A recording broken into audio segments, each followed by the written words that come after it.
Redresser les brins de vigne à plusieurs reprises pour les ventiler, c'est l'étape du palissage et elle est cruciale quand la météo est chaude et humide. Annie et ses saisonniers le constatent, cette année le passage de la fleur au premier grain s'est fait de façon encore plus rapide et régulière que l'an passé. On a déjà commencé une semaine plus tôt que des dates d'habitude, mais en plus de ça, là c'est la deuxième semaine qu'on est en palissage et on a quasi fini. Alors que l'année dernière, par exemple, on était obligé d'attendre que ça pousse puisqu'il y a eu un retard de végétation. Comme tout est plus précoce, les vendanges devraient se dérouler fin août, selon les organismes professionnels. Un phénomène qui se répète. En moyenne, en 25 ans, les dates de vendanges ont été avancées de 10 jours. C'est impressionnant. Après, on est des gens qui travaillons à l'extérieur, on travaille avec la nature. Notre travail, c'est d'accompagner au mieux la vigne pour qu'elle produise le meilleur des raisins. Donc du coup, on accompagne, on est spectateur de ça.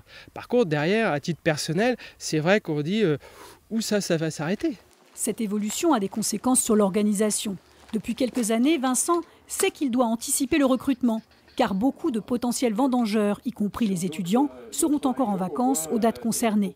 Pour se donner davantage de chance, il veut utiliser les réseaux sociaux et les sites spécialisés. Ça ouvre les perspectives de recrutement.